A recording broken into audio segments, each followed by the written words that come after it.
Mudholkar, this is my new Mrs, newly married Mrs Pallavi Patil, पूर्वाश्रमीच्या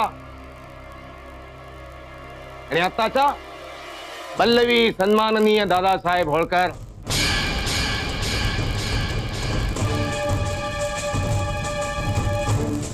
मी आमची पहिली Mrs पळवून नेली, त्यासोबत मजा मारली तुम्ही आणि तुमची मजा मारून झाली की तुमचे गोरे गोंटे मित्र व्यंग यांच्या गळ्यात मारली तिला. But no way. There is always a second opinion. And this is my second opinion. दादा, आपण जर मुद्द्याचं बोलणार असू तरच आपण बोलूया. बघा आता तुम्ही सुद्धा बघा मिसेस, मुधोळकर कोचिंग क्लासेसचे मालक इतरांना बोलायला शिकवतात आणि स्वतः मात्र लगेच मुद्द्याचं बोलतात. No way. Okay, no problem. My new Mrs, there are guest. Guests are there. Go in the kitchen and get something chit chat to chit. Go. Uttejitrao Mudholkar, आम्ही आमचे दूत, आमचे स्वीय सहायक सन्माननीय संख्ये यांना तुमच्याकडे पाठवलं होतं. पण तुम्ही त्यांना पाणी पाजायचं सोडून त्यांच्या तोंडावर पाणी मारलं. Okay, no problem, no problem. त्यांना तशी आंघोळीची गरज होती. You did my favour, you help me, thank you. दादा, ज्या जमिनीसाठी तू हा सगळा तमाशा करतोयस आणि मला तो सहन करायला लावतोयस, त्या जमिनीत मला काहीही इंटरेस्ट नाही. माझ्याकडून तुला कसलीही भीती नाही. तुला जे हवं ते तू करू शकतोस. माझं बोलून झालेलं आहे आणि ही मीटिंग संपलेली. Good bye. तुम्ही असं नाही जाऊ शकत मुधोळकर. अहो, तुम्ही आमच्या निवासस्थानी येणार म्हणून आम्ही सिच्युएशन धरून कितीतरी गाणी तयार करून ठेवली होती. त्याचं सादरीकरण आम्हाला तुमच्यासमोर करायचं होतं. पण हा एका उद्योजक, राजकारणी तथा कलावंताचा घोर अपमान आहे. दादा, मी तुला एकदा सांगितलं ना की मला इंटरेस्ट नाहीये. गाता म्हणजे तुम्हीच बघा, म्हणजे तुम्ही न लढता शस्त्र टाकून निघताय. भेकड आहात तुम्ही अतिशय. असेल. मी तुमच्या थोबाडावर पाय देऊन तुमचं थोबाड चिरडून चिरडून पुढे निघून जातोय, त्याचंही तुम्हाला काही वाटत नाही. येतो. आता मला कळलं मुधोळकर, आता मला कळलं तुझी बायको तुला का सोडून गेली ते. तुझ्यासारख्या नामर्द माणसासोबत कोण राहील रे. म्हणून तिने शोधला असेल कुणीतरी एखादा चांगला मर्द.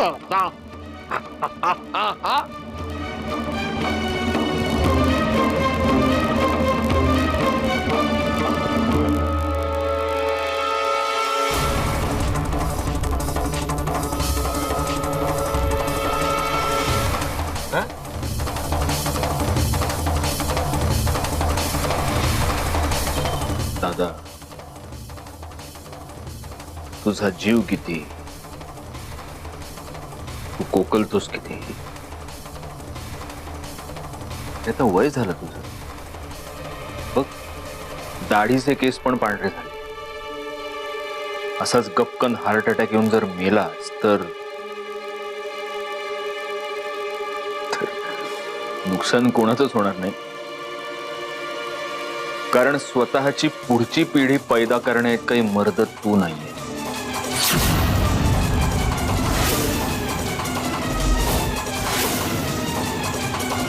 हा 3 पायांचा संख्या अनाथ होईल बिचारा.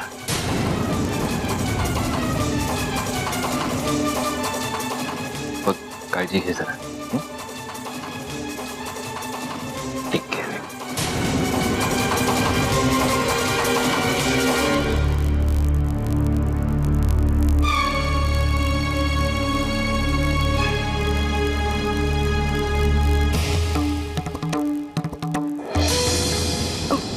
मला बाहेर काढा. मला प्लीज इथून बाहेर काढा. मला माहितीये पहिलीला सुद्धा तुम्हीच या नरकातून बाहेर काढली होती. मला अहो पण मी आयुष्यभर मी तुमची ऋणी बनून राहीन, पण प्लीज मला इथून बाहेर काढा. भाऊ तर पाया पडते मी अहो तुमच्या. काय काय हे बघा, तुम्ही माफ करा मला, मी नाही तुमची मदत करू शकत, मला माफ करा. I am very sorry.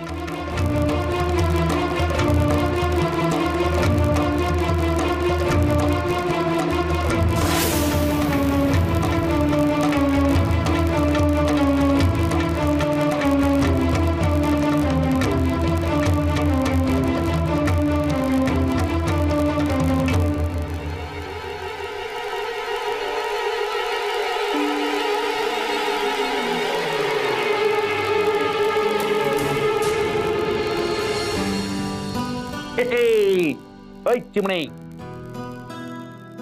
ओय चिमणे, ओय चिमणे, अशी रुसून काय बसलेस? शाळेत नाही जायचं? नको मला शाळा.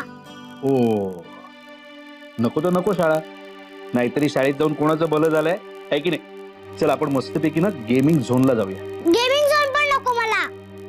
गेमिंग झोन पण नको? नको मग काय करूया आपण? हा, आपण उपवनला जाऊया मस्तपैकी बोटिंग करायला, आहे की नाही. बोटिंग पण नको मला. काय नको काका? का रे असं चिमणे? कारण माझे बाबा वाईट आहेत ना. ते वाईट आहेत म्हणून पोलिसांनी त्यांना जेलमध्ये टाकलं.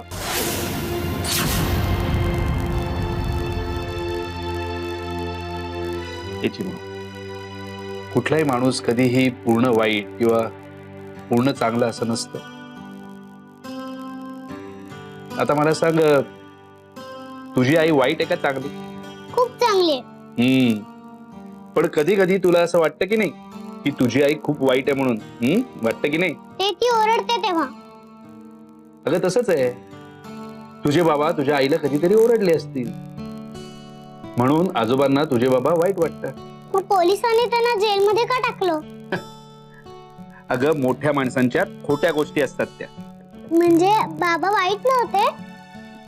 नाही रे म्हणा, तुझ्या बाबांवर आणि आईवर आलेली वेळ वाईट होती. म्हणजे काय? म्हणजे काय म्हणजे काय हे कळायला आमच्या शुभ्राला थोडं मोठं व्हायला लागेल, माझ्या असं टाकाच्या खांद्यापर्यंत. तुम्ही सगळं असंच म्हणता, पण मी आता मोठी झालीये. हो, तू मोठी आहेस पण अजून बरीचशी लहान आहेस की नाही. पण म्हणजे माझे बाबा मला कधीच भेटणार नाही. तुला भेटायचंय बाबांना? नको नको, आजोबा चिडतील. आमच्या शाळेतल्या मुलांचं असं काहीच नाही. जाऊ दे ना, तू कशाला विचार करतेस त्या गोष्टींचा.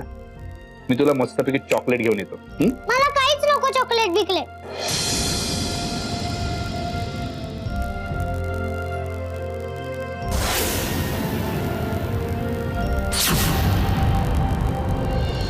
क्लिअरली सांगून टाकलं मी त्याला की त्या जमिनीत आम्हाला काही इंटरेस्ट नाहीये. 10 मिनिटं सुद्धा त्याच्या घरात थांबलो नाही, पण तो तुला काहीच बोलला नाही.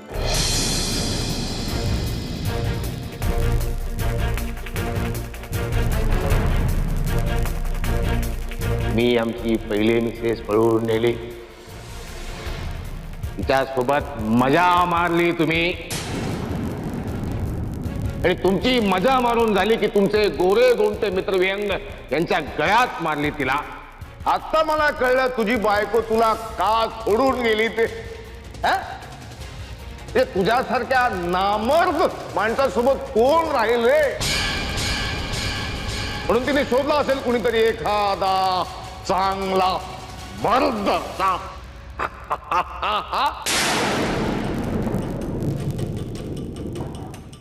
अरे कुठे हरवलंस?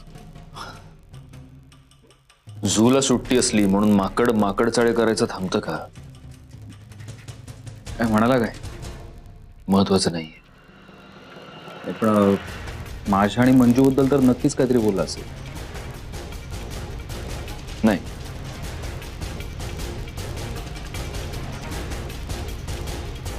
त्याला लाख म्हणायचं असेल काही, पण मी ऐकून घ्यायला थांबलोच नाही.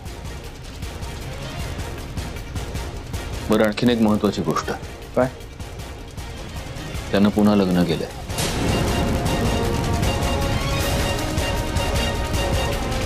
मग त्या मुलीला बघितल्यावर काही क्षण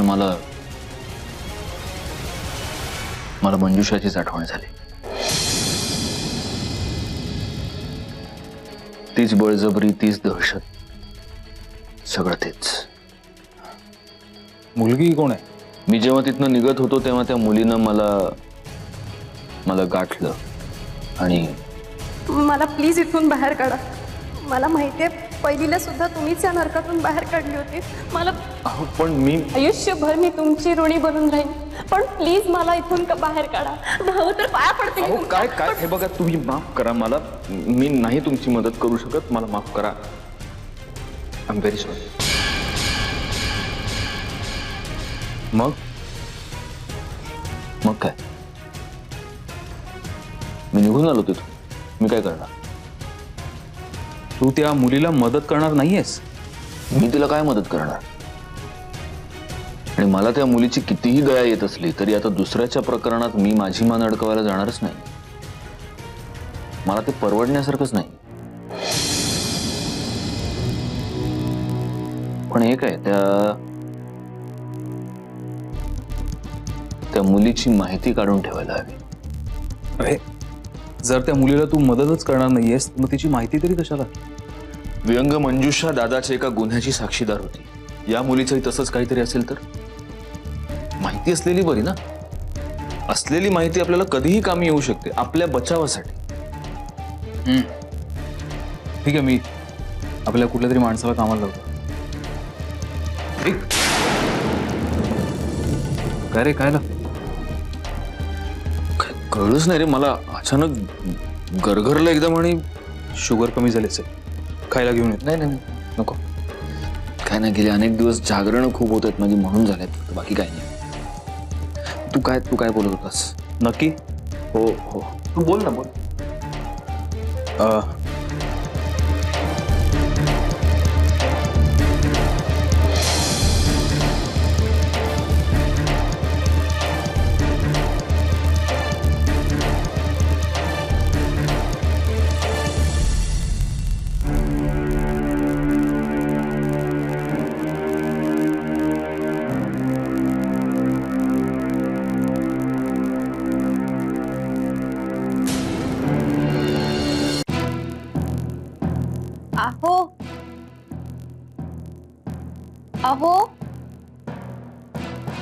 आहो पर्वतों से आज मैं टकरा गया,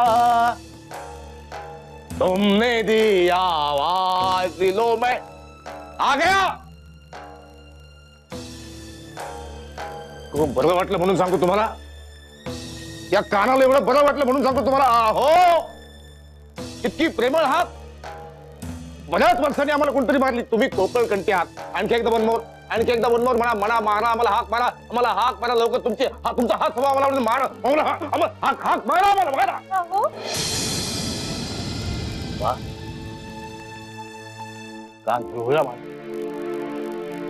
कानाला आनंद झाला माझ्या. निन्ने कण्णुवल नक्षत्रंगल पोल्यान. दक्षिणेमधल्या 5ही भाषा म्हणून एक मराठी वाक्य तयार केले आम्ही. निन्ने कण्णुवल नक्षत्रंगल पोल्यान. परत विचारू नका, निन्ने कण्णुवल नक्षत्रंगल पोल्यान. राईट. दूध नाही सांगलं पाहिजे, दूध अजिबात नाही सांगलं पाहिजे. मुदळकरला अशीच प्रेमानं हाक मारली ना तुम्ही. मिसेस बोला, मिसेस बोला मिसेस बोला. आम्ही पाहिला तुमचा लव सीन, मी डोळ्यांनी बघितला तुमचा लव सीन. मला वाचवा, मला इथून बाहेर काढा. त्या नरकातून मला बाहेर काढा. पहिलीला सुद्धा तुम्हीच बाहेर काढलं, मला पण काढा. असंच ना, है ना? असंच ना. अहो पण तुम्हीच मला सांगितलं होतं ना, तुम्हीच मला आज्ञा केली होती की तो इथून बाहेर निघाला की त्याला गाठून हे सगळं सांगायचं. इफेक्ट मुधोळकर कोचिंग क्लासेसचा इफेक्ट. तुरु बोलायला लागलात मिसेस तुम्ही. 1.5 मिनिटापूर्वी तुम्हाला 1.5 शब्द बोलता येतात, तुम्ही आता 1.5 वाक्य बोललात मिसेस. तुरु बोलायला लागलात तुम्ही. तुम्हीच सांगितलं होतं. हो, आम्हीच सांगितलं होतं.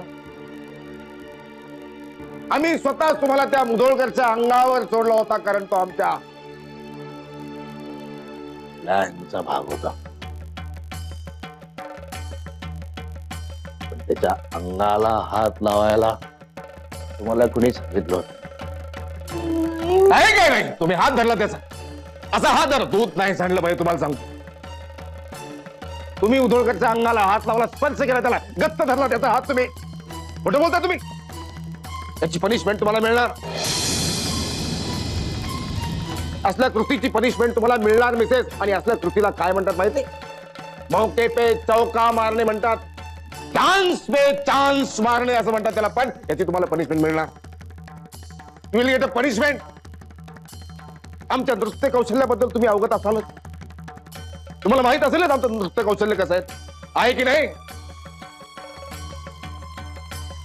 आम्ही कशासाठी आणि किती नाचायचं, कुणासाठी? Why should I?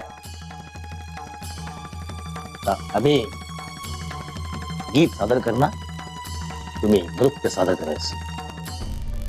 मी मटीसाठी लागू. 2, 1. आम्ही ताला सुरात गाणं म्हणू, पण तुम्ही तालात नाचायचं नाही. कारण तालात नाचण्यात कसला लय कौशल्य, तालात न नाचण्यात खरा लय कौशल्य. दुसरी गोष्ट, दुधाचा आहे एक थेंब जरी सांडला ना, लक्षात ठेव. Sound please. It's me. तुम्हारी शरण में तांबिडे. अहो तुम्ही तालात नाचताय मिसेस. तांबिडे बाप असं नाही, असं बेताल नाचलं पाहिजे. नाचा. तुम्हारी चरण में तांबिडे बाबा. गाणं म्हणतोय आम्ही. कुठल्या गाण्यावर नाचताय तू? मनोरंजन पुरे. मनोरंजन पुरे. परत जर परपुरुषाच्या अंगाला हात लावला तर मागच्या वेळेस दोरीवर तुमची साडी वाळत टाकणार होतो आम्ही. त्यावेळेस साडी नाही, तुम्हाला वाळत टाकू. आणि वारा आले की काय होईल? जी साडी हलते ना, तसं तुम्ही सुद्धा आला. Keep it in mind. Take care घ्या.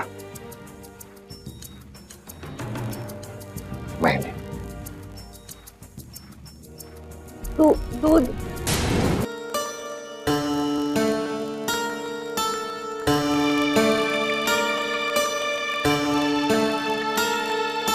येते. रागावलीस माझ्यावर?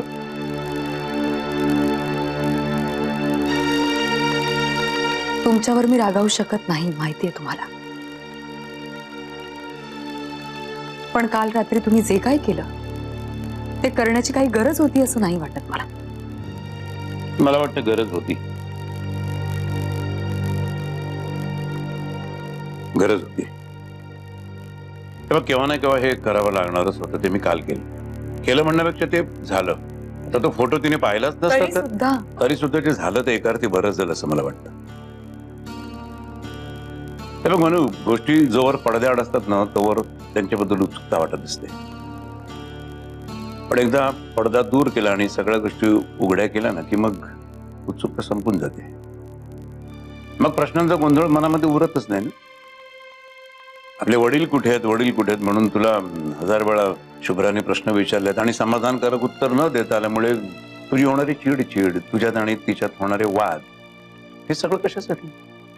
आणि सगळं कोणासाठी? केवळ त्या नालायक फडतूस माणसासाठी? अरे शी. हे बघ मनू, लहान मुलांचं मन नाजूक असतं, ते जपलं पाहिजे वगैरे सगळं मला मान्य आहे. पण आता हीच केलेली चूक न मोठेपण खूप महागात पडू शकते. मला माहिती आहे माझ्या बोलण्यामुळे शुभ्राच्या मनावर खूप मोठा आघात झाला असणार. तिचं मन कोवळ आहे आणि कोवळ्या मनाची जखम खूप लवकर भरून निघते. आणि मुख्य म्हणजे काय की ती पुढे जेव्हा मोठी होईल ना, ते मोठं होताना तिच्या मनामध्ये हेच असेल ना की आपला बाप नालायक होता आणि आपली आई आणि आपले आजोबा हीच आपली फॅमिली, आपलं सर्वस्व आहे. त्यामुळे तिच्या मनामध्ये कुठलाच गोंधळ उरणार नाही आणि मुख्य म्हणजे तुझ्यात आणि तिच्यामध्ये कसला तणाव राहणार नाही.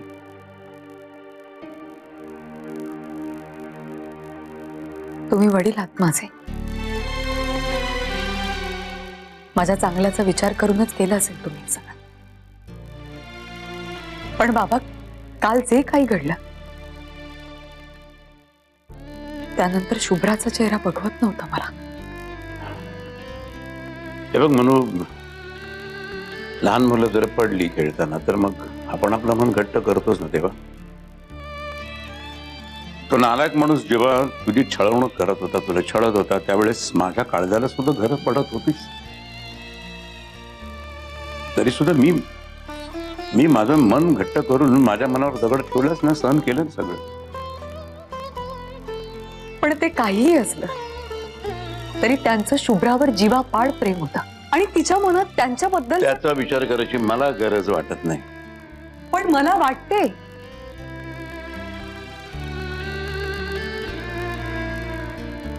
एनिवे, यावर चर्चा करण्यात काही पॉइंटच नाहीये. तुमची औषधं वेळेवर घ्या. येते.